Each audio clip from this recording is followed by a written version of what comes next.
This is a special announcement. We are heading to RSA conference in San Francisco for our 11th years of coverage, April 28, May 1st. And as always, we're bringing you keynotes, conversations with organizers, speakers, industry leaders, plus the latest insights from the world of cybersecurity. And we'll reconnect with old friends, meet new ones, and of course, we want you and your company to join us. We have a few spots left for full sponsorship and our on-location briefings. You can book yours now at ITSPmagazine.com/RSAC. We're going. And you're coming with us. Marco. Sean. Where are you headed to? Just got Where are you heading from? Got that from the kitchen. I just made coffee. There you go. There is a reason for it. It's a little early here for a podcast, but couldn't trust you alone with our guest today. I know. So I gotta be there. I don't know what the two are gonna do. we're gonna have too much fun. You just didn't want to be left out. Exactly. That's what it is. And it's not early for me. I'm back on the East Coast, and right on. Yeah, it's 8 a.m. here out in the, so it's not too early, but it's coffee time. It's coffee time. We're experts. Sleep, my friends. Sleep is for beginners. We're experts. We don't need that stuff. Sleep is. It sounds good. I don't believe it, but it sounds good. Mm-hmm. Yes. Well, here we are, Marco. It's what we love to do the most, which is help our good friends tell the stories about what they're doing to help secure our businesses and our customers and ultimately our society, right? Where companies are building apps like never before. And if those things aren't protecting the data and protecting the actions that those data's drive, we're in big trouble. And we see it all the time, sadly, but there is a way, there is a path forward. And our good friend Jim has been at the forefront of that journey for a long while. And there are some things that I'm sure people know, like the OWASP Top 10. Jim has been instrumental in that years ago, if I'm not mistaken. And we're gonna hear about Jim and what he's up to now, because he has some great training to help engineers and architects get a handle on building apps that respect security and privacy. And Jim, it's good to see you, my friend. You've been all over the place lately. Sean Martin, it's really good to see you. You too, Marco. It's good to see both you fine gentlemen. Yeah, you have to throw him in there. I understand. I mean, he's in the room. He's here. I want to acknowledge his existence, That's right. You guys woke me up. Might as well just consider me. I know. There you go. All right. Well, we'll give you a moment in time. But let's start with OWASP, because I know you're still involved, which is fantastic. And you've been involved for quite a while. Let's start there, and then we can go back a little bit more how you got into that and then where you're headed next. But kind of give us a view into what you were involved with OWASP. Well, early on, I was just a developer looking for information on secure coding, and I kept running into OWASP relatively early in the foundation's creation. So I found myself talking to Eric Sheridan and Jeff Williams really early on, answering some secure coding questions. And that kind of sucked me in. And I began going to conferences, participating in conversations, and being on the leader list, which is always a interesting email list to be on at OWASP, and go to conferences. I delivered a little bit of training and worked on a variety of different projects over time, right? And it's just great to find a community of people who are extraordinarily passionate, sometimes a little obsessive, on application security and software engineering and security assessment. It was just a place I could, talk about these issues. And flash forward today, like almost 20 years later, I'm focusing on two main projects right now: the OWASP Cheat Sheet Series, and there are other volunteers like. There's a group of other very powerful engineers who are helping me lead the project and who are helping actually add content. This is like a living encyclopedia of secure coding and application security knowledge. I love the cheat sheet series, right? I just saw someone drop in a drone security cheat sheet, which I think is fascinating. So always charging forward there. The other project I work on today is the application security verification standard. And the big players there are Elar Lang and Josh Grossman. They're doing the vast majority of the heavy lifting this year. I'm just annoying them with comments and issues that I submit on a regular basis just to keep them smiling.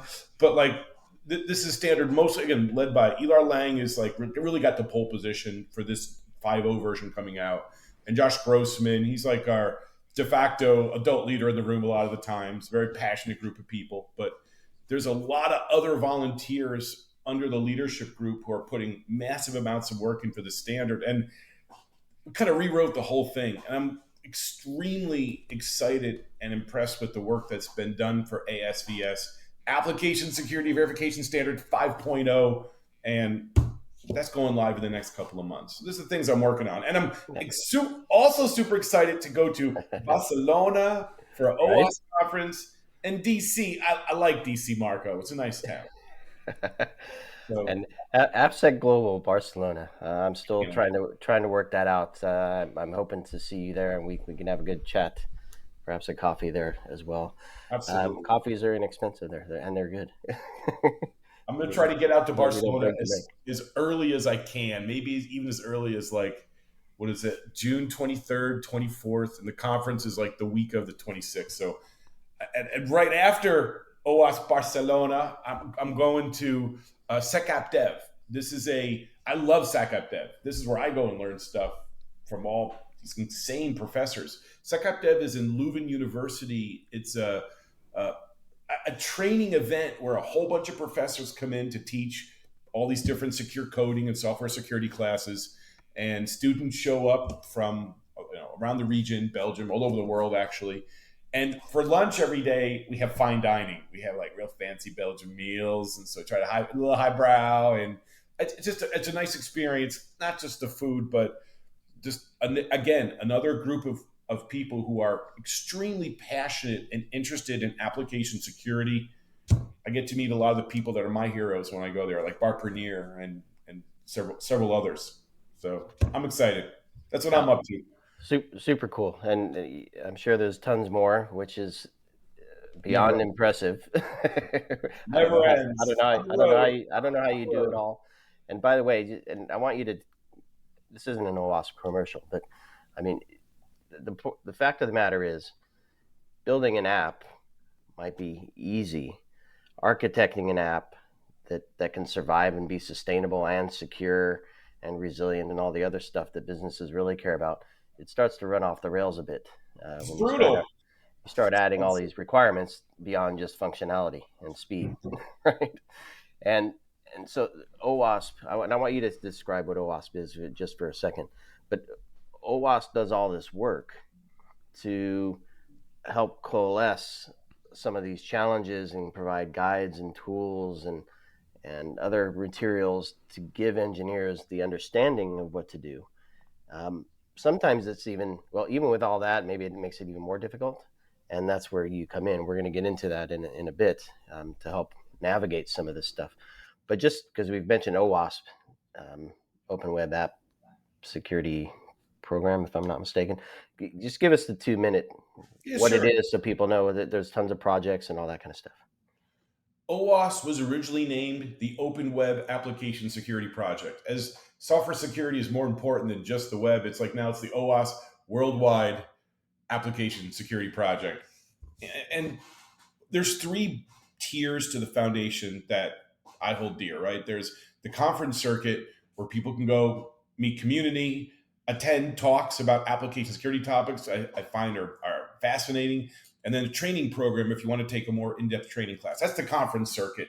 It's social, it's nice, get to meet people in person. We have these conferences all over the world. The second tier are the projects that OWASP is building. And these are tools. Like in the past, we had OWASP Zap that's moved to Linux Foundation. There are other tools like secure coding libraries for Java and other programming languages. And there's just a variety of different security assessment tooling that people have donated to the OWASP Foundation, little utilities to big giant projects. And I think the third tier is documentation. These are things like the Cheat Sheet Series and application security verification standards. We're also looking at things like the wiki with lots of knowledge articles. So people can just, go to Google, ask topics, and land on OWASP pages that will teach them about these different security topics. They can download and use some of the projects that aid in a variety of application security tasks.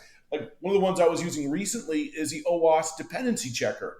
I can wire this into my development setup, and it will scan my application for out-of-date, insecure third-party libraries. This is a software composition analysis tool that's open source from the OWASP Foundation.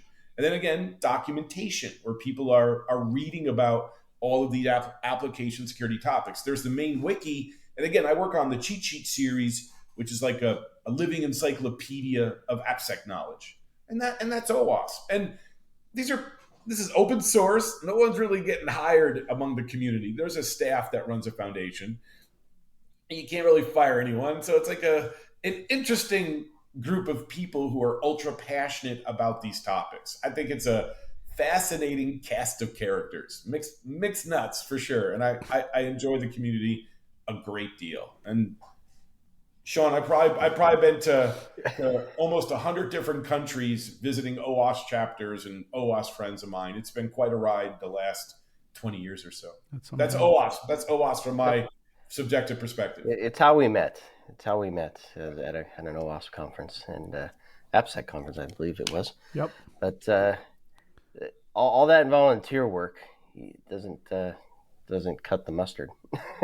Right? People need to make money and earn a living and all that good stuff, while continuing to do what they care about. Hopefully, right, Marco? Yeah, and you use, Jim, a lot of adjective to describe this community, but the one that stuck to me, you used it at the beginning, was obsessed, which is I think that's on nuts. Well, you use nuts too, but that's what I'm saying is these are all good things when you're securing the business and our society and the software and the app in particular. You need to have that attitude. I think that's why you need this kind of people. You need this group of people to come together. So I want to go a little bit back to when it started for you, meaning, app early on, you see, it was a cool way to do business, a cool way to create services. And then people like you obsess at, what the hell? It needs to be in a certain way. And that's why the community got created. So your first thought, looking back at, this is what I want to do. This is what it's going to be, not only my passion, my obsession, but also my business. Yeah, when I started interfacing with OWASP, first of all, like some of the early people I talked to were super generous with their time to answer technical questions. I remember Eric Sheridan really early on was giving me a detailed explanation of cross-site scripting defense and why certain defense works and certain defense doesn't. He didn't have to spend his time. I was some nobody, just some developer in the corner somewhere. And he and other people were kind enough to give me their time and explain some of these topics to me. It got me hooked. I'm like, all right, this is a huge knowledge base that's going to be incredibly important as time ticks on in the next couple of decades. And sure enough, it was.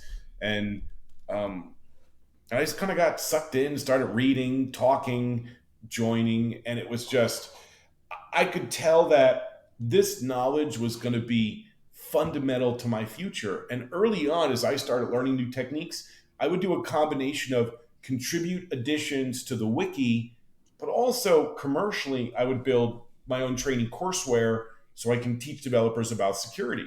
So I did that double fork where, again, I'm not just learning and taking it away for a business. I was contributing to the wiki quite a bit and still do submit PRs on occasion. And I shifted gears from software development into doing more education probably about 15 years ago.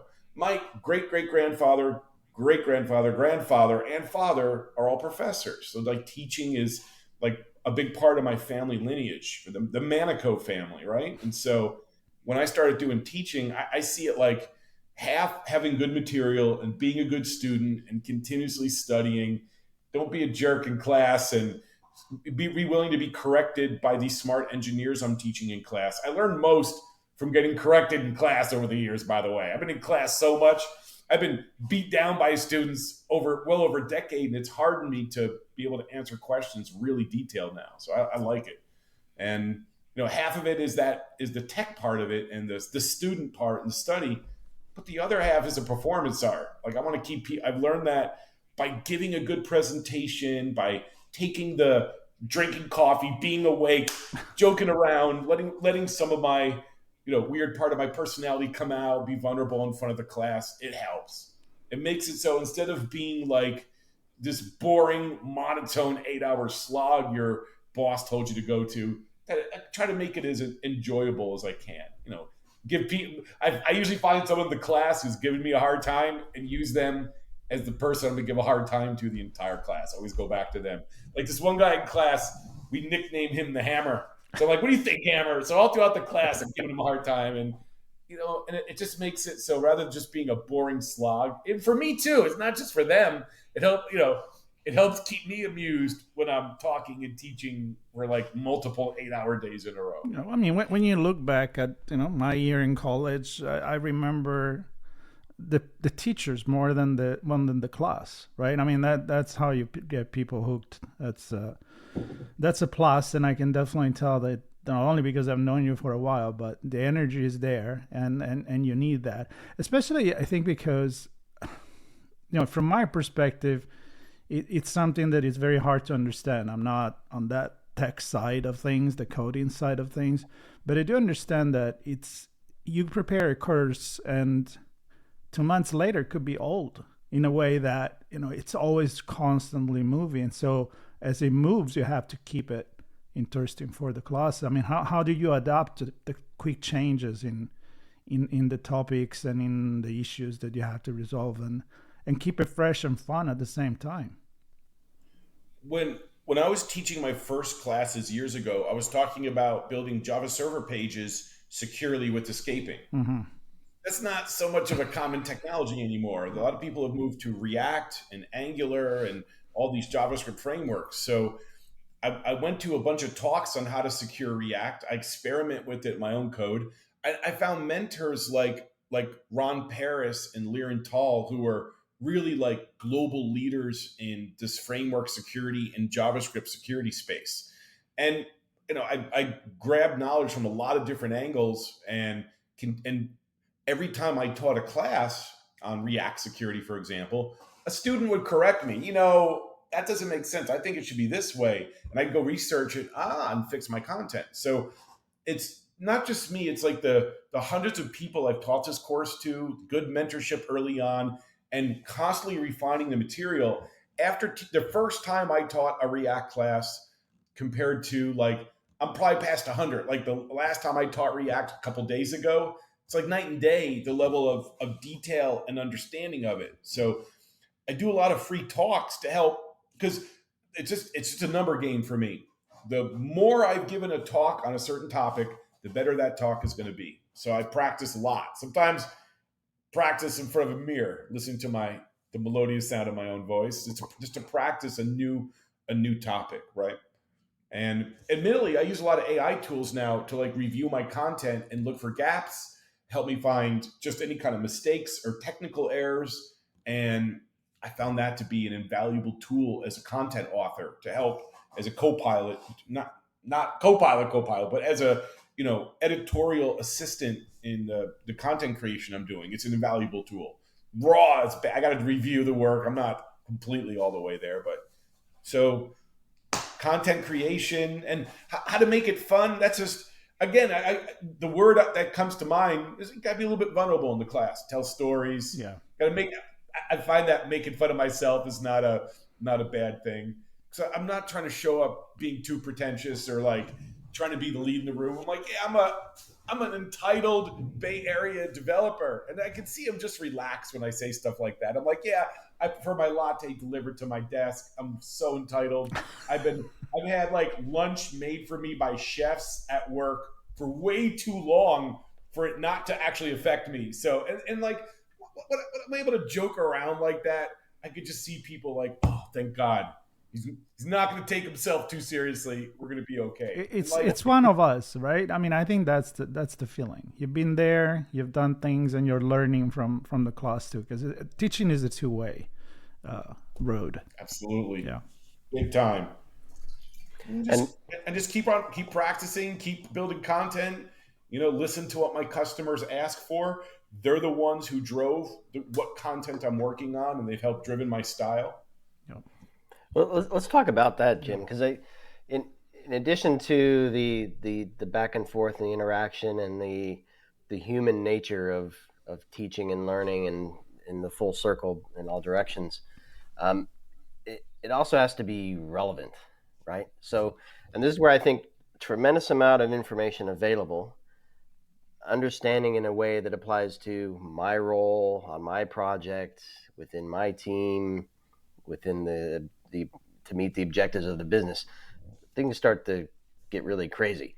So how do you find, well, first off, are the students hungry to hear what you have to say, and then how do they come back to you to say, well, this is how I need to use it. I need to use it in this build environment. I need to use it on this type of project style, waterfall, whatever it is, or we're trying to push the limits on some new technologies. We're building in all these services through API, whatever it is. I don't know.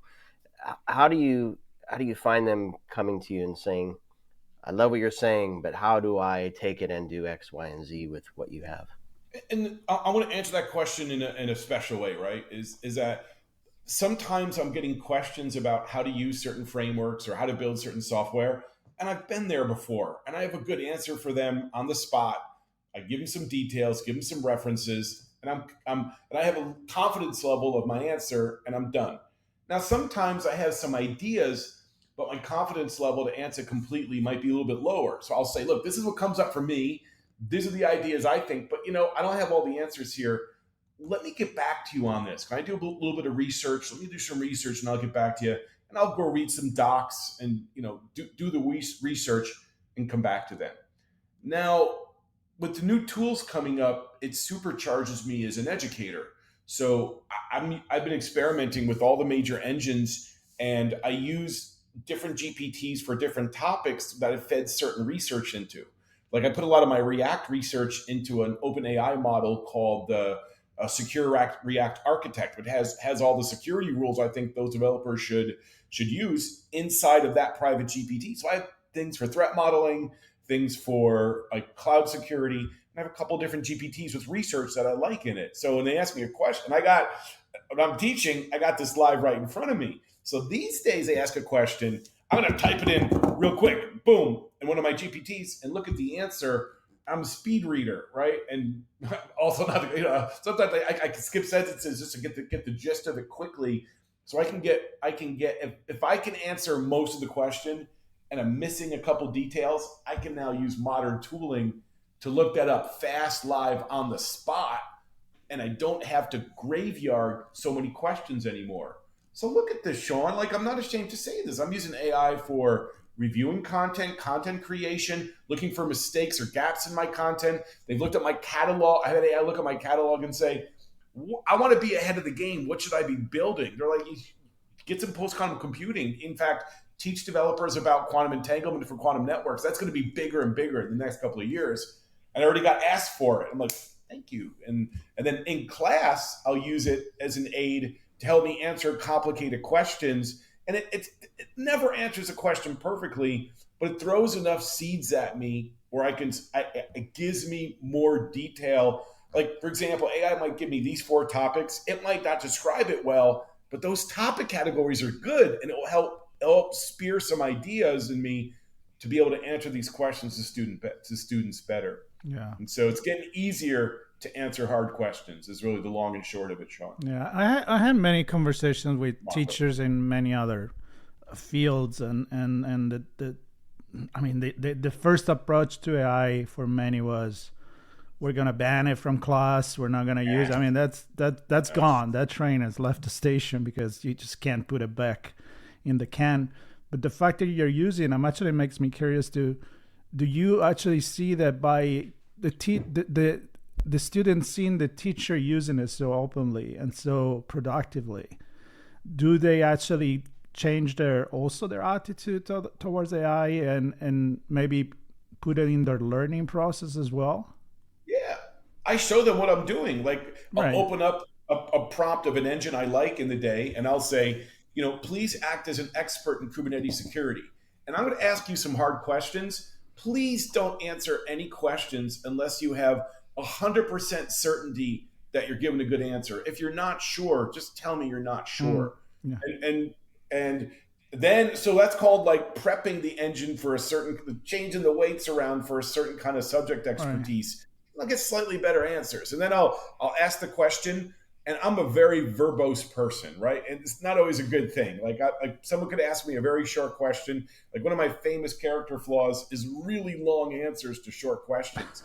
But that verbosity, when I'm asking AI these questions, a student may ask me a short question, and I'm going to expand it out with a lot more detail so I get a more detailed answer. And I'll show them the tool that I'm using, and I'll even say, I'll give a student an assurance level of how confident I am in this answer when I answer them. And if I can't hit a good confidence level, then I'll say, let me graveyard this, and I'll do some research and get back to you. Like if it's Kubernetes, I'll go running out to Jimmy Mesta, runs Rad Security. He's a Kubernetes. Jimmy, I need your help, buddy. He's like, what's up? So I'll go, and I know Sean, I know people. I You know people. So We know Jimmy too. Jimmy's when cool. I get hard questions, I got like, if I want to talk about mobile, I'll go to Sven. Sven runs the mobile application security standard. I'm like, hey, Sven, I got a little favor to ask. So if I can answer the question, all right, back to Marco. I'm going to bring this back around. Let's bring it back around. You ready, Marco? So 20 years ago, I'm meeting all the OWASP people, and I'm making mostly good relationships with some of the most famous, brilliant security people I've ever met. Now, 20 years later, I'm teaching, and I get the hard question. I can't answer it. But I don't have to worry, Marco, because I know people. I can go reach out to a Sven, one of the top mobile security guys on the planet, or Jimmy. Nobody knows more than Kubernetes than that young man. Like he is a Kubernetes fanatic, and he can go super deep with crazy questions. And if he can't answer it, he'll go to his staff of crazy Kubernetes people. So, Marco, 20 years ago, that work in building community at OWASP helps me as a professor 20 years later to have a community to help me answer even the hardest questions among my students and customers. And so I'm grateful for that work 20 years ago to help me do my job today. I love it. How much of that, I love that, Jim. How much of that comes through in the class? And then, I don't know, can you describe the course? I know you do some trainings at events. I know you do some trainings or courses at universities. Do you do stuff on site at companies and organizations? Do you pull? All the above. So describe what that collection of stuff looks like and what a day in training or 2 days in training. I think it looks like you have going, right? 3 days in training? There's three different ways I deliver training. I think it's interesting, right? Like number one, and my favorite way is I'll submit to a conference, right? Conference, they'll have a call for trainers. I'll submit usually a 2-day class. If they really beg me to, I'll do a 3-day class. For 2 days and I'm good. So I do a 2-day class. Students sign up. I show up in Barcelona. Students show up, and we have a party. We have fun. And so that's like different students from all kinds of different companies. And I do that like 3 or 4 times a year. It's not my main thing. The most common training I do is with my private clientele. What they do is I have a list of about 50 different presentations. I'll list a few off right now, like HTTP security basics, SQL and other injection, deserialization security, third-party library security, application layer intrusion detection. Then I'll have one like the European Union AI Act, or adversarial machine learning, or maybe authentication best practices, and OAuth 2 security. And it's a menu. So they'll go in and I have no idea what people are going to pick. People pick the weirdest combinations I would never expect, but that's the point of, I don't teach a class. I build 50 to 100 small learning modules. They pick what they want. I make suggestions, and I teach the class that they build for themselves. 4 hours sometimes, 8 hours. Someone like just booked 7 days of classes over like 3 weeks. So yeah, an older customer who knows me good and bad. They know me well enough to keep bringing me back for years. I'm super grateful. And I teach what they want because I have a menu that's broken up into small pieces. If they want to do labs, I'll do labs, but it's going to require time to do labs. It's less material. And I do that over Zoom. And I do that. And that's the main Zoom or Teams. I should charge double for Teams. It's so bad. All right, you know that. But I do live over a couple of days. I give them a copy of the recording, and they're happy because I give them all my PowerPoints. They get their content. They get a record. How much it costs extra to record? I'm like, I'll throw it in. I'm not that greedy, right? I charge a good day rate. It's standard training rate, and I'm super happy. And I see a lot of people bringing me back, and then more and more so now I have on sites. Like I'm going to Ireland. Someone's like, in Ireland, they want me to go teach for 2 days. Oh yeah, party time. So I'll make a little mini vacation. I'm going to go teach in Belfast for a couple days later in the year. That's rare, Sean and Marco. On-site, live, private training is rare because COVID kind of distributed the developer workforce significantly. But I do see like the coming back to the office, I'm getting asked to do on-site more and more, putting me back on the road. So that's it. I'll meet you in Ireland, or at least give you some tips for what to do. Be good stuff. So I'm curious. So clearly, if they're in touch with you, they see the need. And what I want to know is who is they? Because obviously you're an engineer at heart. The students are engineers. Do you have managers and executives that say, we need this stuff? And what does that engagement look like? Let me take a step back. People contact me when they're ready to teach their relatively large team of developers about application security. That gives me such a jaded view or a slanted view of the industry because all these companies that are not teaching their developers, they don't exist. They don't exist to me, right? 100% interesting. I even joke. I say, manager, hey, you teach your developers. I meet a manager at a conference.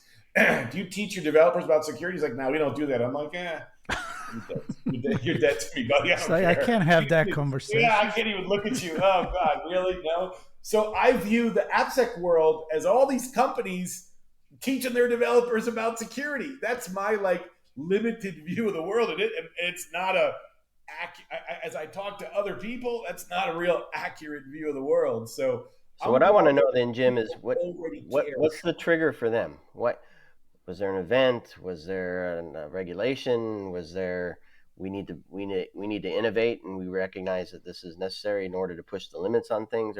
Or what's that conversation? I don't know if you get to hear it beforehand, but what's that like? I'll give you 3 different kinds of customers and why they bring me in. I like the number 3. So 3, one, my favorite, and it's rare. They're a startup. They got funding. They have a modest sized team, but their CISO or their one security guy believes, I want the whole team to have super in-depth training because that's going to make a difference in how we build this product. 3 times companies did that, and one of those companies turned into a multi-billion-dollar company. I'm not going to out them for obvious reasons, but I got to watch a company go from a startup of a small handful of people to a giant multinational, multi-billion-dollar company. And it was them. I didn't even have to ask them. Like I said, let's go do 1 training. They're like, no, let's do 6 this year. I'm like, you're crazy. You're a small startup. So one company, they believed that this would be a differentiator. So they booked, they paid, and they booked a lot of training early on aggressively. And when they went out in the market to compete with the other folks in this part of the industry, they crushed it because they didn't have a story about application security. They were doing it. And I asked the CISO there, how much Manicode do you want? Do you want me to go easy on him? He's like, no, dude, you give him a hard time. Give them the full Manicode. This is their job. This is not, I don't care about compliance. I want them. And I'm like, I can do that. Yeah, I can go for that. So they were like heavy duty. Let's take this seriously. And a couple times that was like in the startup world where either like they were getting ready to have an acquisition, they were in the middle of an M&A, or they were a startup who believed it would differentiate them in the market. And every time it ended up being big money for those companies that took it seriously that early on. The second kind of customer is probably my least favorite, right? They're compliance, like PCI Let's DSS. out some of them. What's that? So let's out some of them. Well, I'm they're joking. like my PCI DSS auditor told me I had to do this, and I don't want to. I'm going to check this box. And you know what? Every time I go into a company that hires me to check a box for compliance, it works out well. At the end of it, they're like, "Oh, this is okay." So even though they bring me in for maybe not like a high value reason, it always ends up being a positive thing in my experience, right? If the class goes well and students are having fun and they're getting good information, it goes well. The third kind of customer is they just want to do security. Maybe they had an incident, or they're just getting bigger faster. They're doing some security scanning.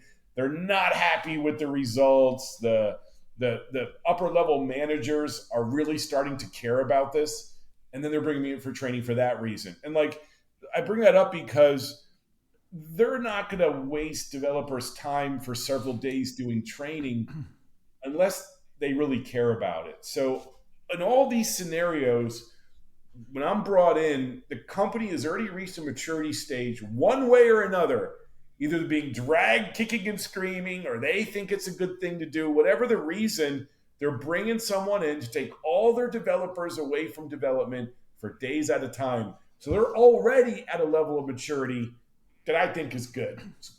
I think it's good for them to care about these topics. Have you cloned yourself yet? Well, I have like 10 other professors. I can't match all these specialties, right? So Right. like if someone's like for mobile, I got my buddy Sven who teaches for me. For Kubernetes and the DevOps world, Mesta teaches. For like cryptography, I got like Dr. Giannis and Dr. Kostas out of Athens who are PhDs in cryptography. Their nuclear brains are amazing.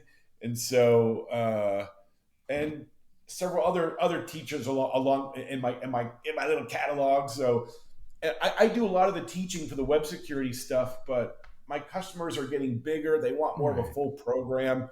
So I've been bringing in other professors for 15 years, and the ones who are left are the ones who like stayed with me for 15 years and still made customers happy. So after all these years of bringing in different professors, the ones I have now, I'm really proud of. They're rock stars, and it helps me go after bigger training contracts for bigger companies. I love it. So if somebody wants to get in touch with you and after listening to this conversation, what's the first step? They just drop me an email. I'm Jim@manicode.com, MANICODE.com. I have a catch-all email address. Send me anything, and I'll send you a list of modules and give you pricing, explain the details. This is a simple business, right? Yeah. We pick some content, we set a date, we do training, and it's easy. And I give everyone the recordings, and everyone's happy. I want happy customers. That's my story. It's a good story. Nice one. Well, even though Marco's here with an attempt to stop me to ask one more question, I'm going to ask one more question. Go for it. It's a question I like to ask in general for broader security, and I'm assuming you're going to support my theory here, which is that security, when done well, has a mindset and knowledge and information to help drive the business in ways that is not possible if security is not involved. And I think specifically when we dig down into application security, the training that you do not only makes engineers better at building secure apps, it makes them better engineers, which makes better apps, which makes for a better business. Have you experienced that? Sean, absolutely, positively, big fat yes all the way. Security is not a waste. It increases quality. You're going to eventually be forced to fix your bugs by your customers or regulators or something. And when you deal with it early and deal with it well, the cost to address these security problems goes down long term. And it drives engineering excellence, and it protects a company from like legal exposure. It builds trust with their customers. Sean, this is such a big win-win situation. Nobody would bring me back and burn money and developer time, and other educators in the space who do great as well. It's not about me. It's just about the space in general. Nobody would keep bringing us in to teach these developer classes if it wasn't helping the business in some way, right? They would try to skimp around it to check a box, and they're not. They're ordering more and more classes from more professors and more detail. More detail is what they're asking for. They wouldn't be doing that if it wasn't adding value to the business. So yeah, Sean, I'm a believer that what we do in application security is a good, positive thing for business and for the individuals who take the class for their career. This is a big, big win-win-win type situation. Well, and I think that you already answered to that, not to take away from the last question from Sean, because I think that is an important point to make. But when you were telling the story of the startup that build the business on security, that's design, security by design, which is that quote that we use all the time in the industry. And it's the ideal. It's the ideal world. And that's how it should be. And stay up to date, because what you teach today is going to need an update maybe a few months from now. So it's an ongoing process, like teaching, learning. And I just love the fact that we reconnected here. I'm glad that I was part of this conversation, because I was really curious to know the approach to teaching that you have nowadays. And Sean, thank you for inviting me. I really enjoyed the coffee with you guys. Thanks for waking up. I know. Cheers to the coffee. Cheers to you guys. And cheers to seeing you on the road, Jim. And cheers to all the great work you do for the community and for organizations that I'm sure many of us use at some point in our lives that we don't know you're helping. And thanks for sharing the stories of the outcomes from some of the companies you help as well. I think it's really cool. That startup, for example, is a great example. So Jim at Manicode.com, obviously Manicode, MANICODE.com to connect with Jim, select your modules, level up your engineers. It's time. And most importantly, find a way to meet Jim and enjoy some time with him. He's a good dude.